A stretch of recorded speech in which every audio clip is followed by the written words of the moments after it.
Buonasera da Telecolor, nuova edizione di Sicilia 24, questi i titoli del giornale. La festa della Repubblica a Catania, deposta nella chiesa di San Nicolò l'Arena una corona d'alloro per ricordare i caduti in guerra. In piazza Università le cerimonie con le autorità e i giovani. Catania torni ad essere protagonista nel Mediterraneo, così il ministro Nello Musumeci in città per le celebrazioni del 2 giugno. Giornata festiva all'insegna della cultura, musei e siti archeologici aperti con ingresso gratuito, tanti visitatori che ne hanno approfittato. Torna in carcere a Trapani Antonino Buzzitta, ritenuto il consigliere del boss, avrebbe violato i domiciliari per 30 volte tenendo incontri segreti al bar con pregiudicati. Alta tensione nel governo regionale dopo il risultato elettorale di Trapani. Fratelli d'Italia insiste nella richiesta di estromettere l'assessore leghista Turano dalla giunta. Il presidente Schifani prende tempo.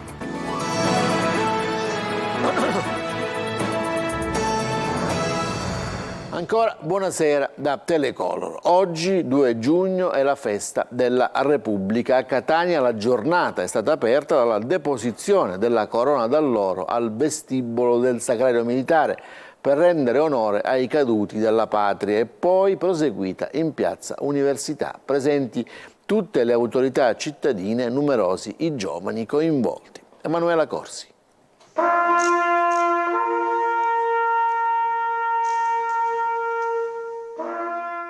I festeggiamenti del 2 giugno a Catania iniziano dalla chiesa di San Nicolò l'Arena con la deposizione della corona d'alloro presso il vestibolo del Sacrario Militare per rendere onore ai caduti della patria. Presenti il prefetto Maria Carmela Librizzi, l'arcivescovo di Catania Luigi Renna e le più alte cariche militari e civili e religiose della provincia. Il capoluogo etneo è stato rappresentato per l'ultima volta dal commissario Mattei, che lunedì lascerà la fascia tricolore al neo sindaco eletto Enrico Trantino, presente alla cerimonia. La giornata nella quale festeggiamo la Repubblica inizia sempre con la deposizione di una corona ai caduti nel sacrario che si trova nella chiesa di San Nicolò all'Arena, perché la nostra Repubblica nasce dal sacrificio di tante persone. Pensiamo a quanti sono stati internati, quanti hanno perso la loro vita nei campi di battaglia, quanti sono stati vittima dei regimi totalitari e hanno difeso quei valori che noi oggi viviamo con tranquillità, che forse anche trascuriamo. La libertà è un grande dono, poi la Repubblica che è stata un'esigenza di democrazia che è nata dal sacrificio di queste persone che noi dobbiamo coltivare in modo particolare. Le celebrazioni per il 77° anniversario della fondazione della Repubblica sono poi proseguite in piazza dell'Università, dove alla presenza del ministro del Mare e della Protezione Civile Nello Musumeci si è tenuta la tradizionale cerimonia aperta con l'alzabandiera e l'esecuzione dell'inno di Mameli. Presenti anche i rappresentanti delle associazioni combattentistiche e d'arma e gli studenti di diversi istituti scolastici di Catania e della provincia. Proprio i giovani sono stati ancora una volta i protagonisti delle iniziative promosse dal prefetto Librizzi per la festa della Repubblica. Sono loro la fonte del rinnovamento sociale, culturale della nostra nazione, quindi a loro dobbiamo affidare questi valori fondanti della nostra Costituzione e dobbiamo fare in modo che conservino e li custodiscano anche per il futuro. Durante la cerimonia i baby sindaci hanno consegnato le medaglie d'onore ai familiari di quei cittadini italiani, militari e civili della provincia di Catania, deportati ed internati nei lager nazisti e destinati al lavoro coatto per l'economia di guerra. E stamattina alla cerimonia della festa della Repubblica c'era anche il ministro del Mare e della Pesca Nello Musumeci che, intrattenendosi con i giornalisti, ha parlato anche del futuro della città dopo il risultato elettorale. Ancora Emanuela Corsi. È rivolto ai giovani il messaggio del ministro del Mare e della Protezione Civile Nello Musumeci, presente a Catania in piazza Università in occasione del 77° anniversario della fondazione della Repubblica. Non arrendetevi di fronte alle criticità della vita. Se cadete, rialzatevi, trovate la forza di farlo, perché dopo un errore c'è sempre una rivincita. E lasciatemi anche dire, in un momento in cui i giovani non studiano e non lavorano in una certa quantità, in Italia più che altrove, vorrei rivolgere un appello. Il lavoro manuale ha la stessa dignità del lavoro intellettuale. La tuta sporca di un meccanico ha la stessa dignità del camice bianco di un primario ospedaliero. È il lavoro quello che conta, il lavoro onesto. Nel suo intervento il ministro ha ricordato la tragedia che ha colpito l'Emilia-Romagna e l'impegno della protezione civile su tutto il territorio nazionale, sempre più fragile, non solo per colpa dei cambiamenti climatici. C'è ancora tanto da fare per spiegare agli italiani che prevenire strutturalmente è sempre meglio che ricostruire dopo il danno. Mentre a Cutro, in Calabria, ci sarebbero degli indagati per il naufragio che ha fatto più di un centinaio di vittime, il ministro ribadisce l'importanza di contrastare il fenomeno degli sbarchi. Il fenomeno migratorio è una delle sfide che noi dobbiamo affrontare, l'ho detto intervenendo poco fa, lo possiamo fare non da soli ma con il concorso dell'Unione Europea e quindi di tutti gli Stati membri. Non manca infine un augurio alla città di Catania e al neosindaco Enrico Trantino alla vigilia della proclamazione. Ne ha tanto bisogno la mia città, ha perso protagonismo per colpa di tutti e abbiamo la necessità di rialzarci. Catania deve tornare ad essere protagonista nel panorama del Mediterraneo perché il futuro di tutte le città marinare è legato alla sorte del mare Mediterraneo. E a proposito del Comune di Catania, si insedierà ufficialmente lunedì prossimo a Palazzo degli Elefanti il neosindaco Enrico Trantino. La proclamazione avverrà alle 16, subito dopo il primo cittadino si recherà in cattedrale per un omaggio alla patrona della città, Sant'Agata. Adesso parliamo ancora della Festa della Repubblica all'insegna della cultura con tutti gli siti regionali aperti con accesso gratuito. Questa mattina noi siamo stati a Siracusa alla scoperta di Palazzo Bellomo. C'è stato per noi Francesco Aloi.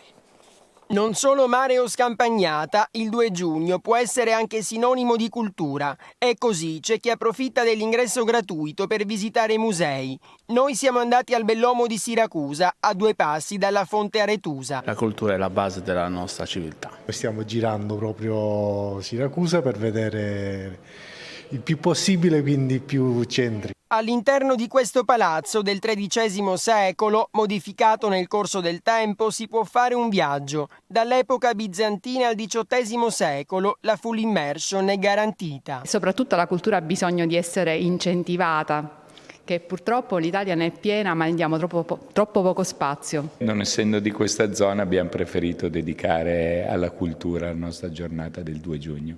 Queste 2 sculture sono di Antonello Gaggini. Poi gli occhi cadono sulla tela che raffigura il martirio di Santa Lucia. Autore il siracusano Mario Minniti, amico del Caravaggio.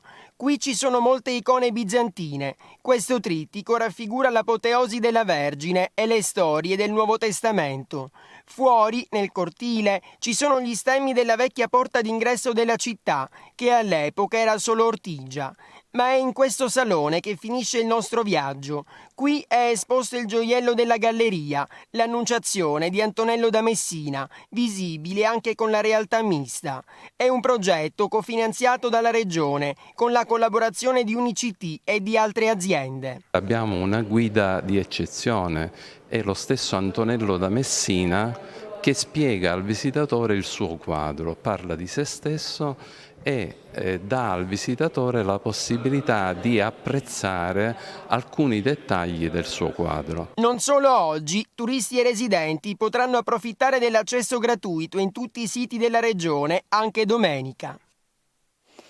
La pagina della cronaca doveva sottoporsi a visite e cure mediche e per questo si trovava ai domiciliari e invece incontrava segretamente al bar molti pregiudicati. Antonino Buzzittitta, condannato lo scorso aprile a 12 anni di reclusione per associazione mafiosa, è stato riportato in carcere per avere violato per 30 volte le prescrizioni che gli erano state imposte. La nostra corrispondente da Trapani, Laura Spanò.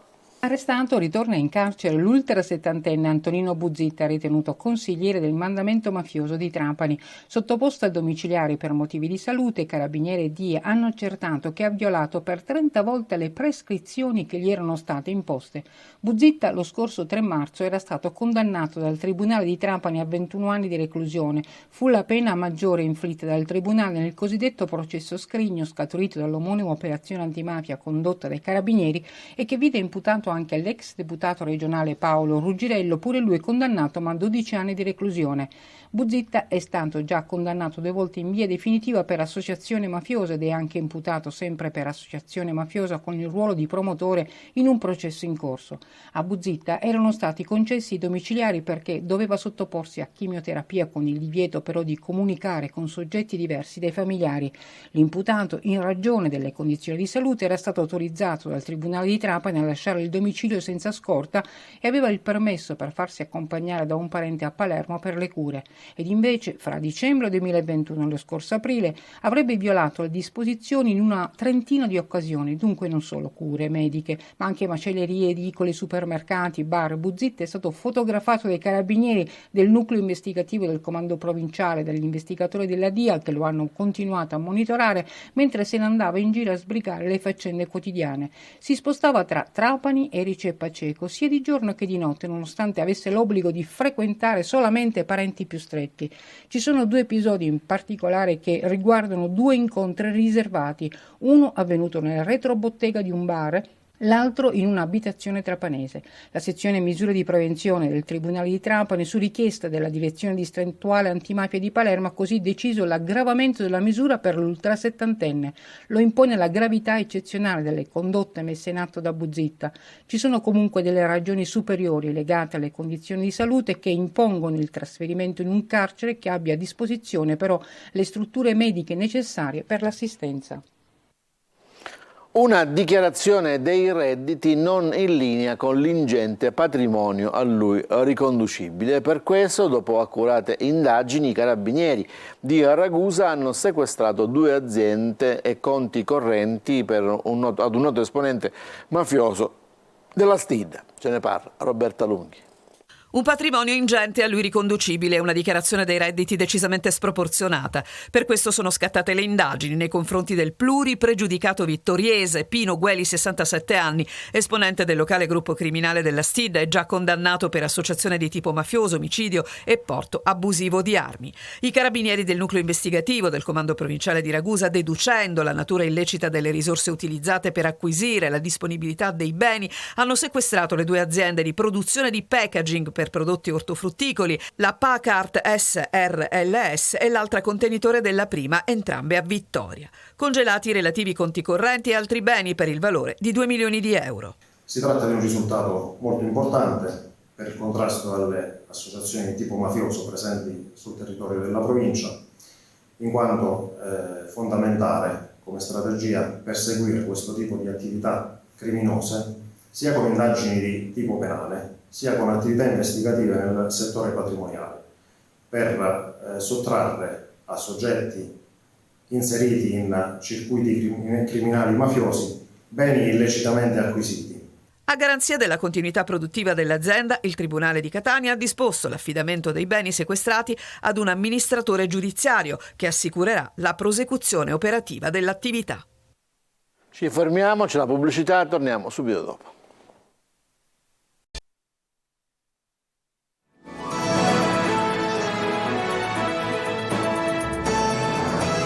Seconda parte del telegiornale, un escursionista colto da malore a Cala del Luzzo, nella riserva dello Zingaro, è stato salvato dai tecnici del soccorso alpino e speleologico siciliano della stazione di Palermo, intervenuti nella tarda mattinata. L'uomo di 70 anni, di Mezzolombardo in provincia di Trento, in escursione con la famiglia, ha accusato un malore probabilmente per la fatica, con forti dolori al petto. Preoccupata per le sue condizioni, la moglie ha lanciato l'allarme chiamando il numero unico di emergenza 112, la centrale del 118, ha chiesto l'intervento del soccorso alpino che è intervenuto con 2 squadre. I tecnici del SAS hanno raggiunto a piedi l'escursionista, lo hanno stabilizzato, imbarellato e portato in ospedale.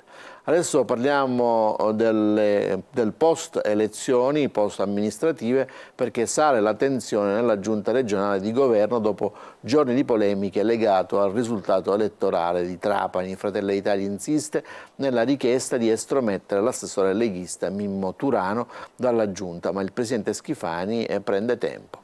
Ce ne parla Maglio Viola. Non cessano le polemiche dopo il voto per le amministrative che, pur consegnando una vittoria netta al centro-destra, ha mostrato e mostra punti di importante crisi per la coalizione al governo della regione, a partire dalla città di Trapani. Fratelli d'Italia chiede la testa con insistenza dell'assessore leghista Mimmo Turano, reo di aver appoggiato il sindaco uscente Giacomo Tranchida a Trapani e dunque di tradimento politico. Ma dalla Lega non ci stanno. Se si cambia tutti nella giunta Schifani, dicono. La situazione vive adesso però un momento di stallo. DC e Movimento per l'Autonomia, per bocca di Totò Cuffaro e Roberto Di Mauro, hanno chiaramente detto che i loro assessori comunque non si toccano. Tutto ruota sempre sul cosiddetto caso Trapani, dove l'assessore regionale Mimmo Turano si è spostato in blocco con una lista civica a sostegno del sindaco rieletto Giacomo Tranchida. Un tradimento secondo Fratelli d'Italia, dal momento che il centrodestra, più o meno compatto, si è schierato a fianco del candidato sindaco meloniano Maurizio Miceli. Proprio la Lega, sotto forma di lista civica, è andata forte anche a Trapani, dove è passata dall'1,7% di 5 anni fa all'8,7% di oggi. Visto che a separare i due candidati sono stati meno di 5 punti percentuali, i voti leghisti hanno fatto la differenza, determinando la vittoria al primo turno di Tranchida contro l'uomo del centrodestra Maurizio Miceli, proprio di Fratelli d'Italia. La resa dei conti dunque ci sarà, ma non oggi. Se ne riparlerà dopo i ballottaggi dell'11 e 12 giugno, ma l'eventuale rimpasto potrebbe slittare ulteriormente. Il governatore punta a far placare gli animi e fare il tagliando alla giunta a fine estate, se le tensioni lo permetteranno. È scattato il fermo amministrativo di 20 giorni e una multa per la Mare Go, nave di una ONG tedesca che in nottata ha sbarcato 37 migranti soccorsi in mare a Lampedusa, violando le disposizioni delle autorità italiane che avevano indicato Trapani come porto di sbarco. Il provvedimento è stato eseguito da parte della Guardia di Finanza e della Capitaneria di Porto. Ci fermiamo, c'è ancora la pubblicità, torniamo subito dopo.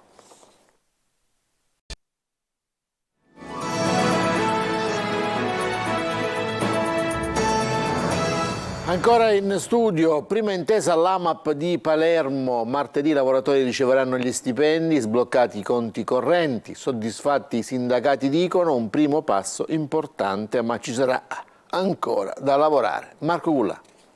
Uno scorcio di luce nella delicata e intricata vicenda AMAP a Palermo. Martedì i 700 dipendenti dell'AMAP in agitazione da venerdì scorso riceveranno gli stipendi. La situazione si è quindi sbloccata. La Procura ha accettato la proposta di ritenere congelati i conti correnti AMAP fino alla data della notifica del provvedimento di sequestro dei 20 milioni di euro. Tutta la liquidità arrivata da quel giorno in poi può ritenersi svincolata e le somme necessarie possono essere erogate per il pagamento di stipendi e forniture. Cessa quindi lo stato di agitazione dei lavoratori che erano scesi in piazza a manifestare quasi ogni giorno, preoccupati per una situazione sempre più delicata anche per i servizi che AMAP fornisce alla città di Palermo e ad altri 47 comuni della provincia. Con lo sblocco dei conti correnti AMAP potrà nuovamente operare per portare nei 47 comuni della provincia di Palermo il servizio idrico in tutti i suoi aspetti. Una ottima boccata d'ossigeno per i lavoratori e le rispettive famiglie, ma anche per la cittadinanza che è stata in apprensione per la possibile interruzione del servizio. Anche i crediti esigibili che l'AMAP vanta dal comune per circa 3 milioni di euro per il servizio di pulizia delle caditoie saranno usati per pagare gli stipendi e le forniture. Abbiamo rischiato di andare in blocco perché non si potevano più acquistare i reagenti per clorare l'acqua o per gli impianti di depurazione. Grande soddisfazione esprimiamo per l'intervento del prefetto, per l'interessamento del sindaco di Palermo, il professore Lagalla, e per il vice sindaco, l'onorevole Varchi. Grazie al loro intervento tutto questo è stato possibile. Continuiamo a mantenere alta l'attenzione perché l'azienda AMAP è un gioiello a Palermo che produce utili e soprattutto è una società integrata del servizio idrico più grossa del sud Italia dopo l'acquedotto pugliese. Sarà il Tribunale del Riesame nelle prossime settimane a decidere sull'istanza per chiedere il dissequestro di 20 milioni di euro, mentre per la prossima settimana è stata convocata un'altra assemblea dei soci alla quale sono invitati anche gli altri 47 comuni serviti dall'AMAP. è finito, grazie per l'attenzione a tutti, buona serata.